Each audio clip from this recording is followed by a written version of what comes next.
ऐसे बहुत सारे मेरे को वीडियोस आ रहे हैं कि क्या क्या मदरसन सुमी इन रेट्स पे इन्वेस्टमेंट करने लायक है। दूसरा, कई क्वेश्चंस ये हैं कि मदरसन सुमी में इतनी गिरावट क्यों हो रही है और क्या ये लॉन्ग टर्म के लिए बहुत अच्छा रेट है इसमें इन स्तरों में निवेश करने का। क्या खतरे हैं मदरसन सुमी में, और मदरसन सुमी एक्चुअली इसका बिजनेस मॉडल क्या है, इसका विजन क्या है, इसकी हिस्ट्री क्या है। मोर और लेस एक सबको एक वीडियो चाहिए कि मदरसन सुमी एक्चुअली में क्या एक मल्टी बैगर रिटर्न है। क्योंकि देखिए, जब ईवी की बात आ रही थी ना, आप एक चीज देखेंगे, हर के पिक लिस्ट में था मदरसन सुमी। मेरे को याद है कि जब भी कोई बेस्ट ईवी स्टॉक्स और ये सब की बातें कर रहे थे, और मदरसन सुमी उन सब के कह लीजिए लिस्ट में या पिक में या प्रायोरिटी लिस्ट में मदरसन सुमी टॉप 3 या 5 में हमेशा रहा करता था। तो फिर ये गिरावट हो क्यों रही है? मदरसन सुमी में कौन से वो कह लीजिए लेवल्स हैं जहां पे एक कंफर्टेबल जोन आपको दिख सकता है। इन तमाम चीजों में आज दोस्तों बातें करूंगा। बहुत समय से ये डिमांड हो रही थी एक अच्छे बड़े वीडियो की, और थोड़ा टाइम की कमी के कारण मैं बना नहीं पा रहा था। तो आज मदरसन सुमी का एक कंप्लीट एनालिसिस करेंगे, चाहे वो कह लीजिए उसकी हिस्ट्री हो, उसका बिजनेस मॉडल हो, उसका रेवेन्यू मॉडल हो, फ्यूचर हो, उसके रिस्क हो। इन तमाम चीज़ों बातें करूंगा। नमस्कार दोस्तों, मेरा नाम है अमिताभ मिश्रा और आज हम कंप्लीट एनालिसिस करने वाले मदरसन सुमी सिस्टम्स की। तो दोस्तों, इस वीडियो का पूरा जो मैं एक वीडियो इसके ऊपर बनाऊंगा एनालिसिस में, सबसे पहले जाएंगे इसकी हिस्ट्री के ऊपर। ठीक है दोस्तों, पहले देखेंगे कि कंपनी कहाँ से आई है, क्या इसका उद्गम स्थल है और किस तरह के काम किए, यानी कैसे इसने हिस्ट्री में अपने आप को धीरे धीरे डेवलप किया है। ठीक है, फिर थोड़ा इनके डिविजन्स में जाएंगे, ये किस बिजनेस में है, किन किन चीज़ों के बिजनेस में है। फिर हम जाएंगे इनके पार्टनरशिप में, क्या ये पार्टनरशिप करती हैं, इनकी ग्लोबल प्रेजेंस क्या है। और जब इन सब चीज़ों को हम देख लेंगे दोस्तों, उसके बाद जाएंगे हम थोड़े से वो उस जगह पे जो इसका सबसे ज़्यादा मेन पेन पॉइंट है, यानी दुखती नस है दोस्तों। उसके बाद आखिरी में मैं आपको एक चीज़ ऐसी समझाऊंगा कि आप जब किसी कंपनी में निवेश करते हैं तो उसमें निवेश करने से पहले जो एक सबसे बड़ा एसेंस होता है, यानी कह लीजिए जो सबसे बड़ा पॉइंट होता है, जो एक रिटेल निवेशक को, मैं जब भी कहता हूं दोस्तों मेरा मेन फोकस होता है एक रिटेल निवेशक। तो एक रिटेल निवेशक को क्या देखना चाहिए उस कंपनी में निवेश करने से पहले, ना कि उसके सामने जो एक चकाचौंध बना दी जाती है और हर एक कह लीजिए टॉप पिक्स में उसे ले आया जाता है।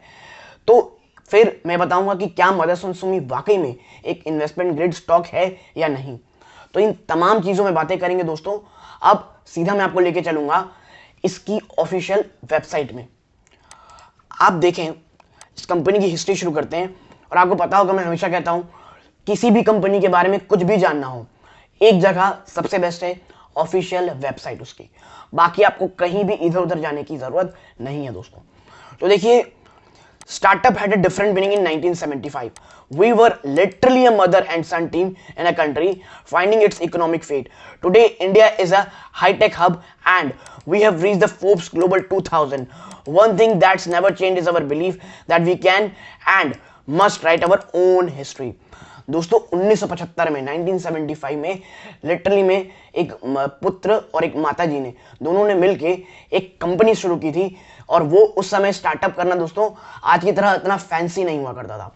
और इसीलिए मैं हमेशा एक चीज कहता हूं, जिन लोगों ने दोस्तों, जो बिजनेसमैन है जिन्होंने 1970s 60s 80s से बिजनेस किया है भारत में, मैं उनकी बड़ी रिस्पेक्ट करता हूं। और आप समझिए, वो उस समय का भारत था जब बिजनेस इतना फैंसी नहीं हुआ करता था, कोई इन्वेस्टर नहीं हुआ करते थे, बड़े बड़े प्लेयर्स हुआ करते थे जो आपको शायद बढ़ने ना दे, और भी तमाम चीजों की दोस्तों बैरियर रेड टेप था। उसके बावजूद अगर किन्हीं लोगों ने उस समय बिजनेस करके आज तक इतना बड़ा बिजनेस बनाया है, लिटरली में हमें उनकी रिस्पेक्ट जरूर करनी चाहिए दोस्तों। ठीक है, तो इन्होंने 1975 बिजनेस बनाया। उसके बाद चलते हैं नेक्स्ट में 1972 82। तो क्या होता है ना, Motherson was founded as a small family trading company by our current chairman Vivek Chand Sehgal and his late mother। इनकी माताजी और इन्होंने मिल करके ये बिजनेस खड़ा किया था दोस्तों। ठीक है, अब आता है 83 to 86 एन ऑटोमोटिव रेवोल्यूशन। ठीक है दोस्तों, 83 से 86 एक कह लीजिए आप ऑटोमोटिव रेवोल्यूशन आया था। क्यों, मैं आपको बताता हूं। The first affordable car to be assembled locally, the Suzuki Maruti 800 Maruti 800 दोस्तों पहली बार बननी शुरू हुई थी इंडिया में ही असेंबल होके, kick started a true revolution in Indian transportation. When I learned that the wiring was designed by Japanese company, recalls Vivek Chand Sehgal, I got a visa and I was in Tokyo within 10 days. I pitched for the business, but they refused to show me the factory. I came back to India with samples and worked day and night to reproduce them.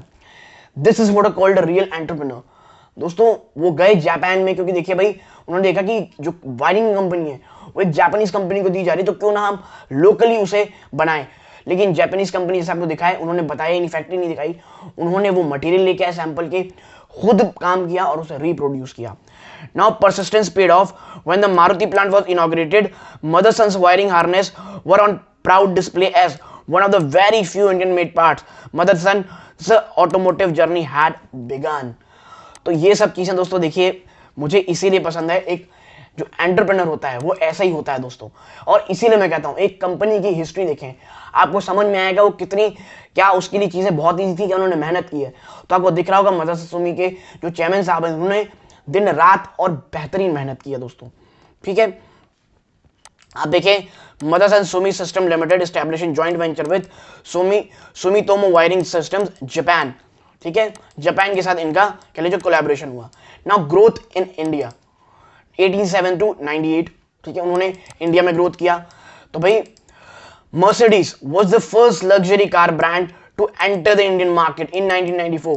91 के दोस्तों liberalisation globalisation के बाद पहली car company जो multinational car company थी Mercedes, वो 94 में आती है. Now 2 years later they open a local assembly line in India. और उन्होंने पिछले कह लीजिए आप 2 साल के बाद इंडिया में ही अपना असेंबली लाइन खोला.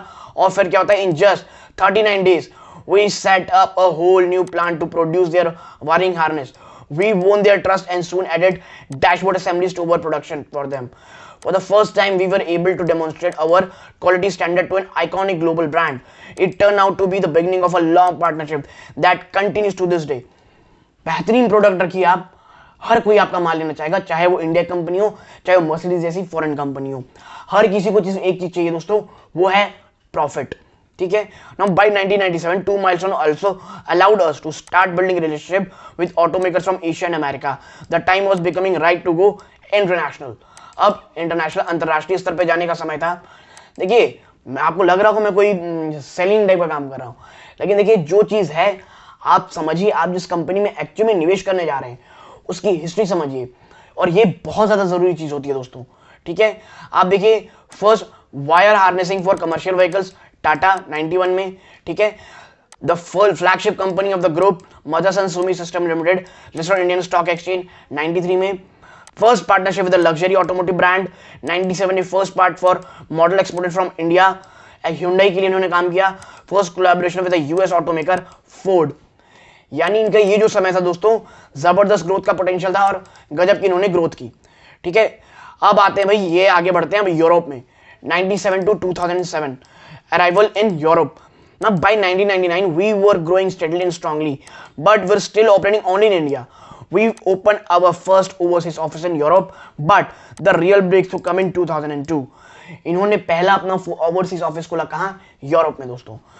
A customer asked us to look at taking over a bankrupt supplier. In the end, we couldn't save the company, so we bought the plant and shipped 3,500 miles from Dublin to Sharjah in the UAE. In just 10 weeks, we moved and installed over 500 ton of equipment, and the customer's assembly line never stopped. We could now supply to customer in Europe in 1/3 of time. देखिए इसीलिए मैं कहता हूँ एक management का होना, एक quick decision maker का होना एक कंपनी में कितना इंपॉर्टेंट है.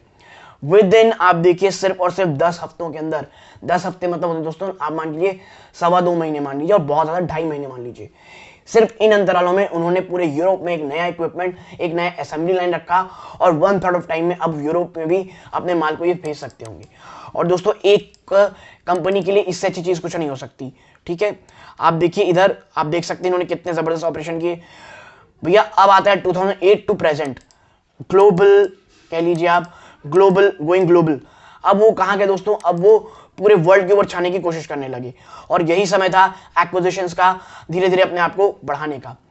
तो इस समय क्या होता है, now Since 2008, the group has grown multidimensionally. We continue to focus on threefold growth strategy: organic, collaboration and inorganic. Organic होता है कि अपने आप को धीरे से बढ़ाना, कोलैबोरेशन होता है किसी के साथ कोलैब करना, इनऑर्गेनिक होता है छोटी छोटी कंपनी को एक्वायर करके उन्हें अपने ओर अंदर का ले लेना. Now this resulted in expanding our footprint to 41 countries, diversifying our product portfolio, forging new partnerships and acquiring companies that have synergies with us. Since our first acquisition in 2002, we have welcomed 21 more companies into the Motherson family. But our international expansion really took off with the acquisition of mirror maker SMR, a company that was twice our size at that time. ठीक है, इनका जो सबसे बड़ा acquisition हो दोस्तों ASMR company group का, जो मिरर बनाती थी, जो उस समय इन्होंने खरीदा इससे दुगनी थी दोस्तों. ठीक है, आप देखिए इधर एक्विजिशंस की लाइनें लगी हुई हैं कि भाई इन्होंने क्या क्या एक्वायर किया सिंस 2021. ठीक है, तो देखिए acquisition of Visiocorp view mirror business. ठीक है, रियर व्यू मिरर बिजनेस था, तो एसएमआर एस्टैब्लिश था, इन्होंने 2009 में खरीदा. और ये इनका कहना है कि इनका बहुत बड़ा एक्विजिशन था कि जब इन्होंने इस खरीदारी की इस कंपनी को, ये कह लीजिए इनसे 2 गुना थी लगभग. 2009 Pegu form acquisition, SMP established acquisition of wiring harness division of Stoneridge Incorporation entering CV segment in USA. यानी आप देखिए इन्होंने फिर क्या किया, एक्विजिशन करना शुरू किया, अपने आप को इनऑर्गेनिक ग्रोथ की ओर भी बढ़ाया. और एक कंपनी के लिए बहुत अच्छी चीज मुझे लगती है अगर वो अपने आप को इनऑर्गेनिकली बढ़ाती है. ठीक है, अब चलते हैं दूसरी तरफ.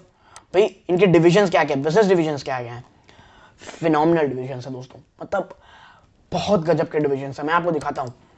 Now, Motherson Group serve its customer with multiple products and services through its 10 business divisions. Now, with the support of customers, these divisions can and become diverse and help Motherson move closer towards its vision of being a globally preferred solution provider. बहुत सारे diversification में products इन्होंने अपने आप को बहुत ज्यादा अच्छे तरीके से बढ़ाया. 10 डिवीजन कह लीजिए आप, customer with multiple product and service through it's 10 business divisions. 10 business divisions थे इनके. क्या क्या अब हम देखते हैं भाई. सबसे पहला वायर हार्नेस, जो अभी अभी दोस्तों ये वायर हार्नेस एक बार आपके मैं ठीक से आऊंगा. वायर हार्नेस हमको पता है अभी जो आपको स्प्लिट के बाद मिला, इन्होंने अपने वायर हार्नेसिंग की जो कंपनी है उसे अलग बना के रख दिया. ठीक है, फिर है vision system. Motherson is one of the leading global supplier of vision systems to the automotive industry and the product range includes interior mirrors, exterior mirrors. ठीक है, आप जब भी प्रोडक्ट डिवीजन देख रहे हैं दोस्तों थोड़ा ध्यान से देखिएगा. इसका मैं आपको समझाऊंगा इस वीडियो के अंत तरफ में कि इससे हमें क्या कंक्लूजन मिल रहा है. ठीक है, module and polymer products. The division encompasses the largest business line in Motherson. ठीक है, that develops and produces a highly diversified product range from simplest parts to highly integrated systems and modules supplying to OEMs globally. ठीक है, OEMs को produce करके भेजते हैं दोस्तों जो पॉलीमर प्रोडक्ट्स होते हैं, जो मॉड्यूल्स होते हैं, और ये इनकी सबसे बड़ी डिवीजन है, इनका कहना है. ठीक है, बिजनेस लाइन है मदरसन सुमी की. नेक्स्ट चीज क्या है, precision metals and modules. The division is a full system solutions provider for any metal processing includes integration of higher level assembly it offers. यानी देखिए आप इनका डाइवर्सिफिकेशन देखिए, गाड़ियों के हर एक प्रोडक्ट में आपको ये दिख रहे होंगे, चाहे वो रियर व्यू मिरर हो, चाहे वो बॉडी पार्ट्स हो, चाहे वो मेटेलिक पार्ट हो, वायरिंग पार्ट हो, हर एक चीज में technology and industry solution. The division focus on technology engineering and manufacturing solution. It sustain the digital foundation of the group's global operation. It also caters to external client from different industry globally. यानी भाई जो smart system होते हैं उनके ऊपर ये जा रहे हैं. लाइटिंग इलेक्ट्रॉनिक्स, जो लाइट लगती है और जो इलेक्ट्रॉनिक सिस्टम होता है उनमें भी इनका अच्छा खासा कह लीजिए फोकस है. ठीक है, और नेक्स्ट अगर हम बात करें एरोस्पेस में भी है दोस्तों. Logistics solutions. The logistic division of Motherson Sumi aid to bring in efficiency, technology and specialization in the automotive supply chain. देखिए जिस तरह का इनका डाइवर्सिफाइड है ना कि इन्हें प्रोडक्ट्स बनाते हैं, तो इनको ट्रांसपोर्ट बिजनेस में, लॉजिस्टिक बिजनेस में आना ही था.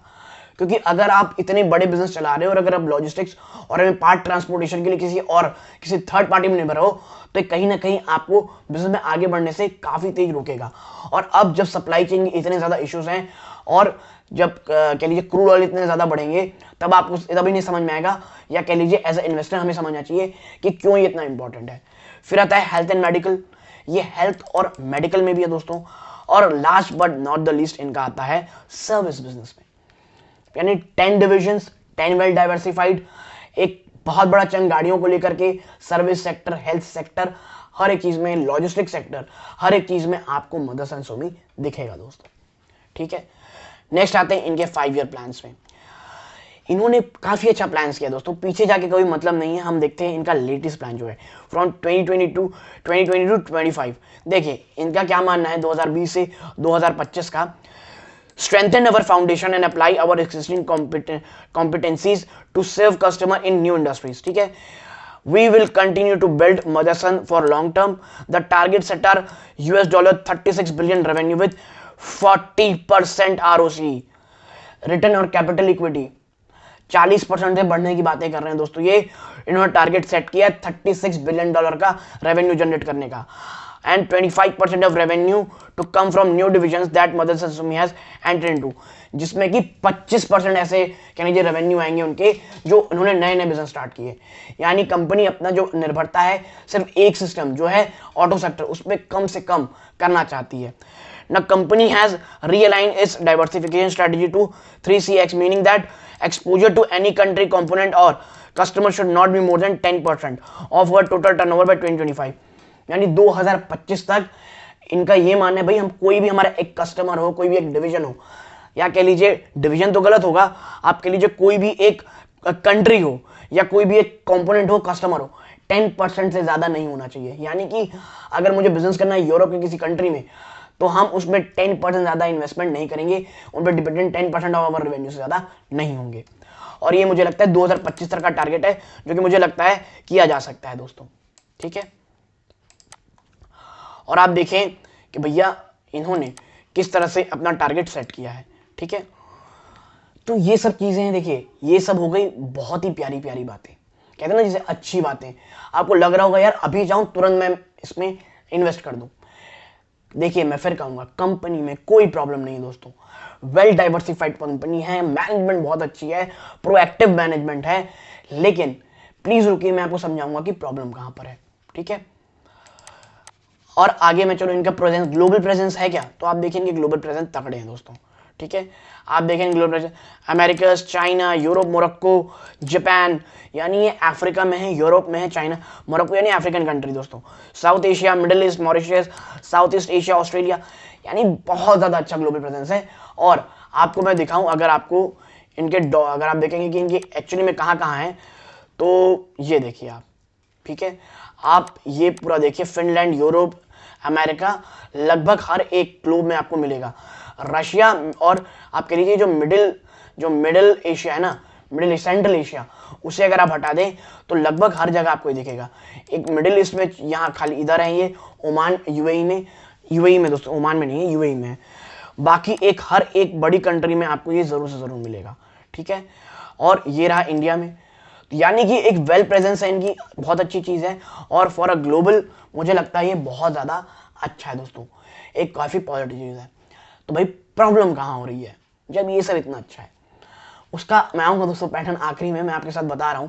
अभी थोड़ा बात करते हैं इनके रेवेन्यूज को लेकर के। मेन बिजनेस देखिए 58,000 करोड़ से ज्यादा मार्केट कैप है, करंट प्राइस है 129। अपने जो 52 वीक हाई है वहां से काफी अच्छा करेक्ट हो चुका है। डिविडेंड पे आउट भी करती है दोस्तों ये कंपनी। डेट थोड़ा सा ज्यादा है दोस्तों, 1% डेट है, थोड़ा सा ज्यादा डेट है, और डेट वाली कंपनी मुझे थोड़ा कम पसंद है, आपको पता होगा। लेकिन हाँ, जिस कंपनी में काम कर रही है, बिजनेस में कंपनी काम कर रही है, प्लस जिस सेक्टर इतना रफ कह लीजिए पैच के थ्रू गुजर रहा है, थोड़ा बहुत इस सब में हमें डिस्काउंट देना चाहिए। ठीक है, स्टॉक की भी 39.9 है, यानी अभी भी थोड़ा सा एक्सपेंसिव है दोस्तों ये। ठीक है, बुक वैल्यू 28 है ये इसकी। ROE देखिए तो ठीक ही ठाक है। क्यों है मैं इसे कह रहा हूँ, काफी कम लग रही होगी, लेकिन फिर भी ठीक ठाक क्यों कह रहा है आदमी, तो मैं आपको बता दूंगा ये मैं क्यों कह रहा हूँ आपको। ₹1 की फेस वैल्यू की स्टॉक है, प्लेज्ड परसेंटेज भी है दोस्तों। देखिए अब चीजें आपको समझ में आएंगी कि इनका जो प्रमोटर की होल्डिंग है वो प्लेज भी है कितनी, 4.38%। ठीक है, 4.38% का इनका जो होल्डिंग है वो प्लेज्ड है। प्रोमोटर की होल्डिंग बहुत तगड़ी है दोस्तों, ये चीज मैं मानूंगा। कंपनी ने 1% भी अपनी स्टेक सेल नहीं की है। हाँ, प्लेज रखा हुआ है बट सेल नहीं की है अभी भी। ठीक है, फ्री कैश फ्लो पिछले 3 सालों में लगभग 9,000 करोड़ के आसपास है, विच इज फिनोमिनल, लिटरली में this phenomenal. Return over 3 years -1.77%। Operating profit margin है 7.82%। ठीक है, कुछ लग रहा है कि कुछ तो गड़बड़ होगा, तो हाँ जो दोस्तों बिल्कुल है गड़बड़, चीज़ें हैं थोड़ी सी प्रॉब्लम में। क्या है वो, आप देखिए, मैं आपको बताऊं। आप देखिए, ये इसका प्रोज है, ये इसका कॉन्स है, ठीक है। आप देखिए इसे क्रॉस करके तो आपको समझ में आएगा। सेल पुअर हो रही है, ग्रोथ कंपनी की उतनी हो रही नहीं है, और रिटर्न ऑन इक्विटी काफ़ी कम होता जा रहा है, ठीक है। और अगर हम इसका क्वार्टरली रिजल्ट देखें लेटेस्ट, तो ये आप देखेंगे क्वार्टर बेसिस तो काफ़ी तगड़ा है, लेकिन जब ईयर ऑन ईयर बेसिस में जाएंगे तो एक काफ़ी तगड़ा झटका लगा है दोस्तों इन्हें, ठीक है। और जहां 10% का ऑपरेटिव प्रॉफिट मार्जिन हुआ करता था, वो घट के केवल 7% हो गया है, और ये मार्जिन लगातार घटते जा रहे हैं दोस्तों, और ये कंपनी का एक बहुत बड़ा कंसर्न है दोस्तों, ठीक है। ईपीएस लगातार घट रहे हैं दोस्तों, पिछले कह लीजिए आप पिछले 2-4 क्वार्टर से दोस्तों, ये देखिए 1, 2, 3 और 4, इस बार थोड़ा सा बढ़ा है दोस्तों क्वार्टर यानी लगातार 3 क्वार्टर बढ़ा, और ये भी जो बढ़ा है कोई बहुत ज्यादा नहीं बढ़ा दोस्तों। और अब जो स्थिति हो रही है क्रूड ऑयल के बढ़ने के कारण, स्थिति और थोड़ी खराब हो सकती है दोस्तों, ठीक है। लेकिन आप देखिए इसकी बैलेंस शीट को, इनके पास जो रिजर्व्स हैं दोस्तों, आप देखेंगे तो 12,000 करोड़ से ज्यादा का है, लेकिन जो बोरिंग है वो भी उतनी के आसपास है। यानी आप कह सकते हैं डेट फ्री तो है, लेकिन एक neck to neck debt free है दोस्तों। ये जितना इनके पास कैश है उतना ही ज्यादा इनके पास डेट है, ठीक है। और मैं आपको कैश फ्लो दिखाऊं, कैश फ्रॉम ऑपरेटिंग एक्टिविटी वो कितना भयंकर हो गया दोस्तों। Cash from operating activity 5,000 crore से ज्यादा है। ये एक बार बढ़ी थी अच्छी, अब वो थोड़ी कम हुई है, विच इज मोर और लेस गुड। थोड़ी सी प्रॉब्लम हो रही है, और ये आने वाले समय में मैं आपको बता दूं, कैश फ्रॉम ऑपरेटिंग एक्टिविटी थोड़ी सी और ज्यादा कम होती आपको दिखाई देगी। मैं क्यों बोल रहा हूं आपको बताऊंगा, ठीक है। डेबिटर डेज यानी जो पेमेंट आ रही है तो वो ठीक ठाक आ रही है दोस्तों, महीने में आ जाती है। देखिए पहले 31 दिन था, इस बार थोड़ा सा बढ़ा है इस साल मार्च 2021 में, बट विच इज गुड। कोई बहुत ज्यादा ऐसा प्रेशर नहीं आ रहा है कंपनी को महीने 1.25 महीने में अपनी पेमेंट मिल जाती है, which is nice. Share holding pattern आप देखें तो कंपनी की जो होल्डिंग है दोस्तों प्रमोटर की, उन्होंने बिल्कुल भी सेल नहीं किया दोस्तों, which is very good. Promoter ने प्लेज किया है लेकिन सेल नहीं किया है दोस्तों। एफआईएस की बात करूं तो इन्होंने अपना स्टेक थोड़ा सा बढ़ाया है। डीआईएस की बात करें उन्होंने बढ़ाया है। कम किसने किया? पब्लिक ने, और पहली बार पब्लिक सही होती दिखाई दे रही है जिस तरह की गिरावट है, ठीक है। तो ये हो गया। अब बात करूंगा दोस्तों मेन चीज की कि भाई बिजनेस क्या है इसका। देखिए आप एक बात समझिए, ये जो इतनी प्रॉब्लम में दिख रही है अब कंपनी, वो क्यों है? इसका मेन फोकस एरिया है ऑटोमोटिव एंसिलरीज बनाना, यानी ऑटो इंडस्ट्री के लिए, चाहे वो 2 व्हीलर हो 4 व्हीलर हो, उनके लिए रियर व्यू मिरर बनाना, उनके लिए वायरिंग मेटालिक जो प्लेट्स पे इंजन में जो भी रहती हैं। यानी एक गाड़ी को आप देखेंगे तो लगभग मुझे लगता है 60-70% पार्ट तो ये बनाते ही होंगे, एज एन असम्पशन है मेरा ये, छोटे मोटे पार्ट को भी आप लेंगे तो, ठीक है। तो प्रॉब्लम क्या हो रही है? वही जो पिछले 2-3 क्वार्टर से थी, सेमीकंडक्टर प्रॉब्लम हुई, ऑटो गाड़ियां प्रोडक्शन ही नहीं हो रही दोस्तों, तो उसमें एंसिलरी का क्या होगा? मैंने इससे पहले एक बात कही थी आपसे, ऑटो इंडस्ट्री में आप निवेश कर रहे थे तो मुझे कह लीजिए मैसेज आया था कि मदरसन में क्या करें।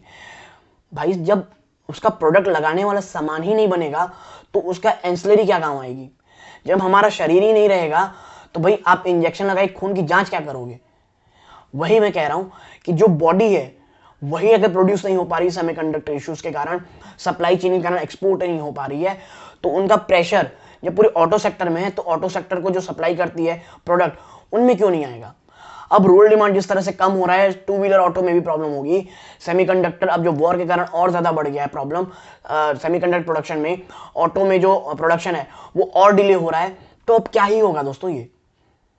इसीलिए कह रहा हूं फॉर अ लॉन्गर टर्म, ठीक है, फॉर अ लॉन्गर टर्म मैं आपको बता दूं कंपनी अच्छी है लेकिन वोलेटाइल है दोस्तों इसका स्टॉक। अगर आप एक रिस्क ले सकते हैं तभी इसमें निवेश कीजिएगा, लेकिन अगर आप एक लॉन्ग टर्म के लिए 3 से 5 साल के लिए, कंपनी काफी अच्छी है दोस्तों, एक हाई क्वालिटी कंपनी है, कह लीजिए एक जो मैनेजमेंट है वो बहुत अच्छी है, सब चीजें अच्छी, लेकिन जो सेक्टर में ये काम कर रहा है वो बहुत ज्यादा पेन के थ्रू गुजर रहा है। अगर आप इस पेन के थ्रू गुजर सकते हैं देन इट्स फॉर यू। मुझे ये कंपनी अगर लेनी होगी तो मैं क्या करूंगा? I will by it at 100 rupees and start accumulating it after 100 rupees. 100 रुपए से मैं इसे खरीदना शुरू करूंगा दोस्तों, क्योंकि वाकई में मुझे लगता है अभी प्रॉब्लम है। 90 में एक तगड़ा सपोर्ट है इसका, बट एट 100 रुपीज, 100 एंड 110 मुझे लगता है फॉर अ लॉन्गर टर्म एक काफ़ी अच्छी कंपनी हो सकती है, लेकिन याद रखिएगा बहुत वोलेटाइल स्टॉक है, थोड़ा सा रिस्की हो सकता है और शॉर्ट टर्म में पिछले 1 से 1.5 सालों में आपको शायद एक रिटर्न ही ना दे आपको बहुत बड़ा अच्छा। लेकिन अगर आप इसे पकड़ के रखेंगे, अगर ऑटो इंडस्ट्री में जब कह लीजिए रिवाइवल होगा, जब रूरल डिमांड बढ़ेगी, ऑटोमेटिकली आप देखेंगे कि मदरसन सुमी को एक तेजी से आपको इसका स्टॉक आगे बढ़ेगा। लेकिन अभी आप प्लीज इस उम्मीद में निवेश ना करें कि कोई बहुत बड़ा रिटर्न आपको मिलेगा। कंपनी में कोई प्रॉब्लम नहीं है, कंपनी बहुत अच्छी है, लॉन्ग टर्म के लिए बहुत अच्छी है, इसकी मैनेजमेंट बहुत अच्छी है, वेल डाइवर्सिफाइड इनका कह लीजिए आप प्रोडक्ट लाइन है, ज्योग्राफी है इनकी, डेमोग्राफी अलग अलग जगह काम करते हैं, अफ्रीका, एशिया, मैन्युफैक्चरिंग यूनिट्स बहुत अच्छी जगह हैं। लेकिन जिस सेक्टर में है दोस्तों वही इतना ठंडा है, तो कंपनी कैसे भागेगी? इसीलिए मार्जिन में भी प्रेशर पड़ेगा, क्रूड ऑयल के दाम इतने ज़्यादा बढ़ रहे हैं, एक्सपोर्ट में प्रॉब्लम आएगी, एक्सपोर्ट के जो बिल हैं वो बढ़ेंगे। इसलिए कह रहा हूँ प्लीज़ वॉलेटिलिटी रहेगी स्टॉक में। अगर आप एक हाई रिस्क साइकोलॉजी की बहुत स्ट्रॉन्ग नहीं है तो प्लीज़ शेयर से दूर रहें। और भी कई स्टॉक है बहुत अच्छी लेवल्स पे मिल रहे हैं, लेकिन कंपनी में मुझे कोई इशू नहीं है, कंपनी काफ़ी अच्छी है। बस याद रखिएगा प्रॉब्लम यही है कि जिस सेक्टर में ये बहुत ज़्यादा काम करती है वो सभी सेक्टर अभी काफ़ी बहुत ज़्यादा प्रेशर में है दोस्तों। तो अगर आपको ये पूरी वीडियो पसंद आई हो प्लीज़ लाइक कीजिए, चैनल पहली बार आए सब्सक्राइब जरूर कीजिएगा। यहाँ तक जुड़े रहने के लिए धन्यवाद। जय हिंद।